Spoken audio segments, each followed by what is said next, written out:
غریب نواز کو غریب نواز کیوں کہتے ہیں؟ معین الدین حسن سنجری کو غریب نواز کیوں کہتے ہیں؟ تو سنیں، غریب کہتے ہیں عربی میں اجنبی کو۔ کس کو بولتے؟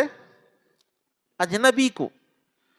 اگر کوئی شخص میرے سے آ کر ملا تو وہ اس کا تعلق میرے خاندان سے بھی نہیں ہے، میرے دوستوں سے بھی نہیں ہے، میں اس کو پہچانتا بھی نہیں، میں اس کو دیکھا، انہیں میرے کو دیکھا، سلام دعا ہو گئی، تو وہ آدمی میرے لیے اجنبی ہے۔ کیا ہے؟ کیونکہ میرا اس سے کوئی تعلق ہی نہیں ہے، نہ ہی اس کا مجھ سے کوئی تعلق ہے، وہ اجنبی ہے میرے لیے۔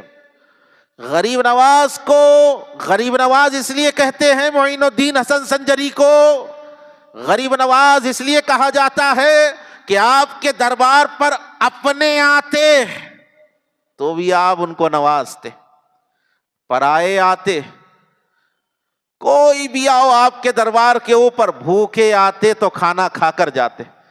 خواجہ اعظم کی خانقاہ کا یہ عالم تھا کہ جو جس مقصد سے غریب نواز کے پاس آتا تھا، میرے خواجہ اس کو عطا فرما دیتے تھے۔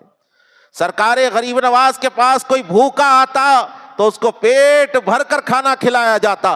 کوئی ننگا آتا، کپڑے جس کے جسم پر نہیں ہے، تو غریب نواز سرکار اس کے لیے کپڑوں کا انتظام فرماتے۔ کوئی مقروض آدمی آتا تو آپ اپنے پیسے سے اس کا قرض دور کر دیا کرتے تھے۔ کوئی بیمار آتا، اللہ سے دعا کر کر اس کو شفا عطا ہو جاتی۔ تو سرکار خواجہ خواجگان کو غریب نواز اس لیے کہا جاتا ہے کہ غریب نواز کے دربار میں چہرہ نہیں دیکھا جاتا، یہ دیکھا جاتا ہے کہ کس کے دربار پر آیا ہے۔ غریب نواز اس سخی کا نام ہے کہ جس نے ساری عمر، ساری حیات امت محمدیہ کو اپنے جد کی خیرات سے سرفراز فرمایا، اور 900 سال 800 سال گزر چکے ہیں، خواجہ کے دربار پر آج بھی لوگ بلا تفریق مذہب و ملت جاتے ہیں، اپنے بھی جاتے ہیں، پرائے بھی جاتے ہیں۔ اپنے جا کر تو دامن پکڑ کر، جوتیاں پکڑ کر لے لیتے ہیں، لیکن جب پرائے جاتے ہیں تو میرے خواجہ ان کو بھی واپس نہیں کرتے، ان کو بھی عطا فرما دیتے ہیں۔